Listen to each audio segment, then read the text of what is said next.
let's return to our top story. President Trump saying he could send the US military to Nigeria after accusing the Nigerian government of failing to protect Christians from attacks by Islamist militants. In the last few hours, Nigeria's Minister of Foreign Affairs, Yusuf Tugar, has dismissed claims by President Trump that the government is involved in religious persecution. Mr. Tugar said freedom of worship was guaranteed under the Nigerian constitution and insisted such acts were not supported by government at any level.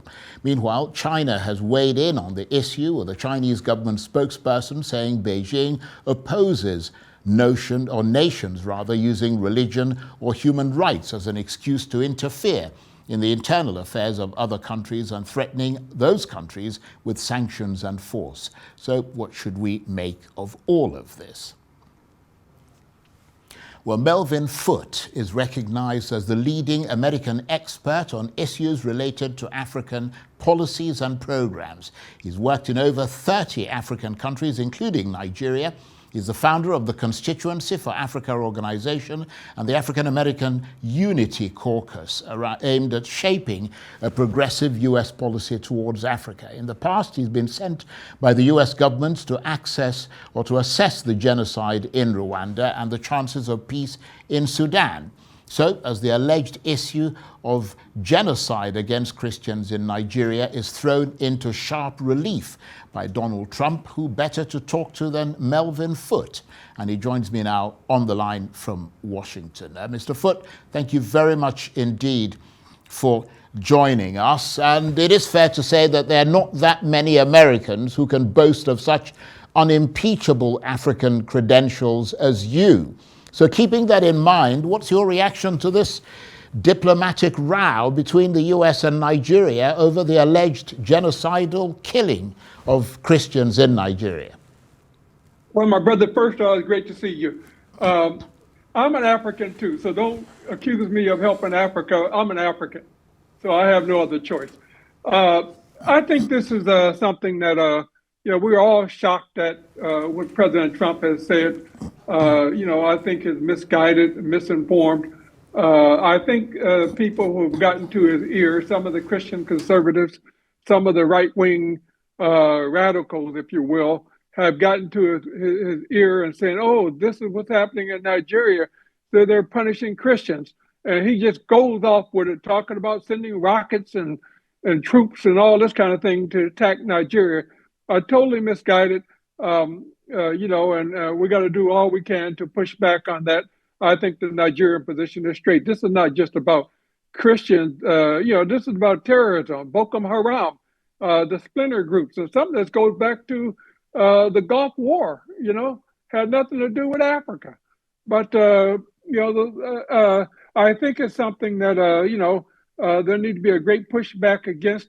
Why are we attacking Nigeria at this point? Should we not be helping Nigeria to resolve this problem? That's what they're asking us for. We're not there to help them. We're not there to provide any assistance. USAID has been dismantled, so we can't build schools and health clinics and train young people. So it's a very sad situation, and we have to push back.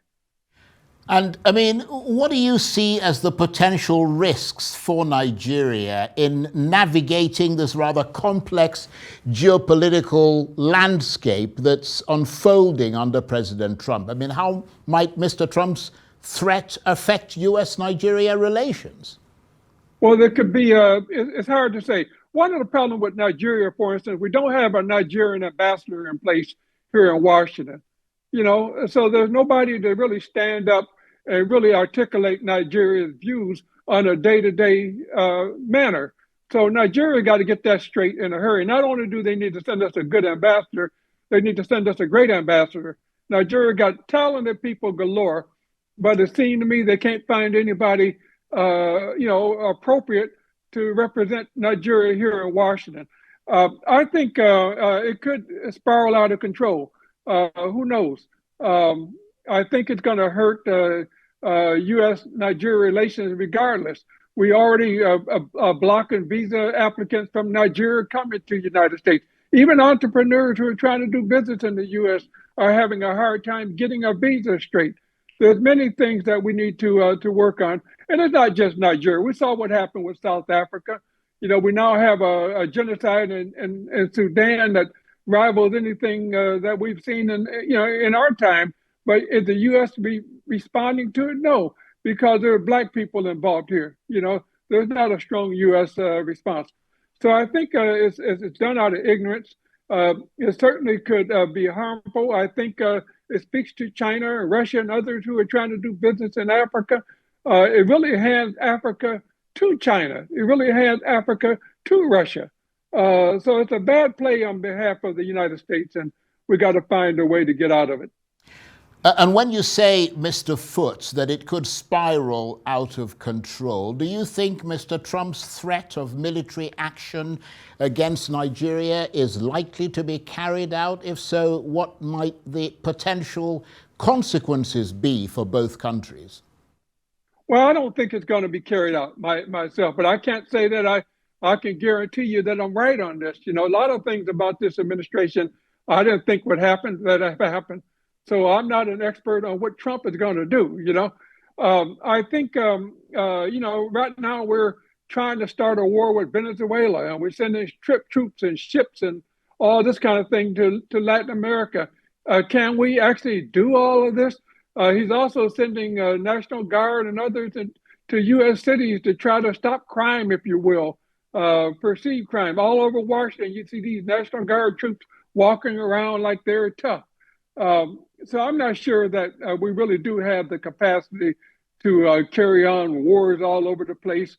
Although he changed the Department of Defense to the Department of War, it still requires a whole lot of resources. And I'm not so sure the American people are going to accept that. And are there any specific actions that you think the Nigerian government should take right now to mitigate this threat from Mr. Trump? Well, certainly we ought to be talking to the United Nations. Certainly we need to be talking to all the international players, not just talking directly to Trump, but talking to people who may have some influence on Trump. I think a lot of this it's not so much Nigeria needs to apologize for anything here. Nigeria is not, the Christian population in Nigeria is not under attack. The Muslims have been brutalized also by the conflict, in the northeast part of the country. Boko Haram is not discriminating between Muslims and Christians, really. Both sides are being punished by this terrorist war. So I think Nigeria needs to be diplomatic as possible. This is not the time to create a fight with Trump. Perhaps there ought to be a delegation to come, and we ought to be talking to the American people, because Americans, by and large, don't know what goes on in Africa. They don't know what's going on in Nigeria.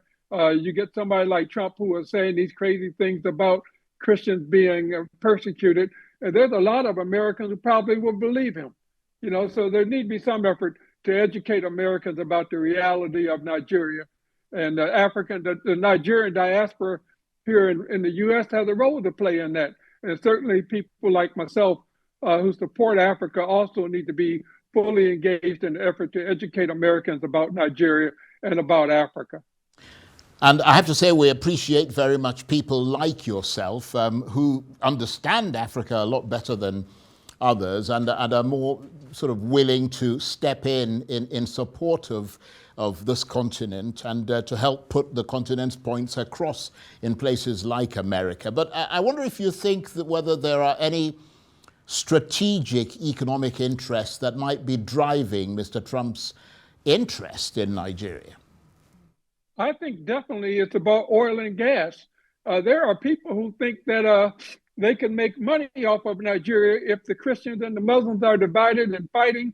There's a chance for people to do oil and gas business and other strategic minerals that Nigeria possess. To me, this game is not a new game. This has been played out over the last couple centuries, and so here we go again. Start a conflict, divide them up, get them fighting each other, and who walks away with the mineral wealth of the country, the West. And so Nigeria got to play their hand. This is about the confessions of an economic hitman again.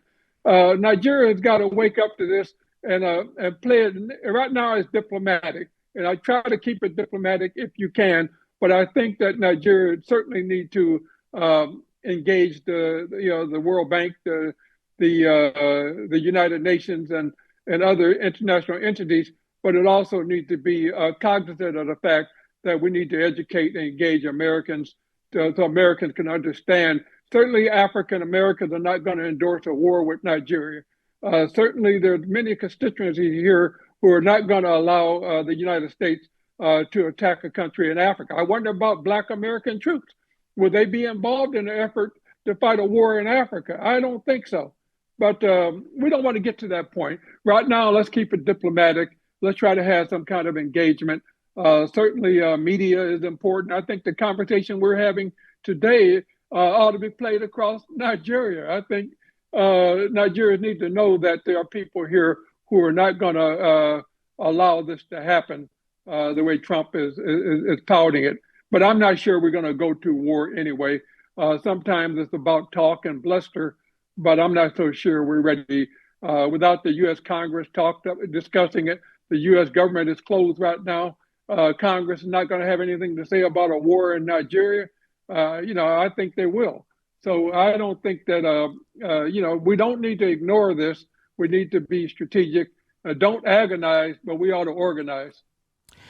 Indeed, and I want to thank you very much indeed for your assessment and your suggestions, and also to let you know that Arise News has the biggest audience across Africa in terms of the television audience, and you're live at the moment, so you're being watched by millions of people, not just in Nigeria but across Africa. So I'm sure they're listening. And I'm sure that the Trump people are watching also. Well, I certainly hope they are. I certainly hope they are. Thank you very much indeed. Melvin Foote is the founder of the Constituency for Africa organization and the African American Unity Caucus, and he was talking to me on the line there from Washington.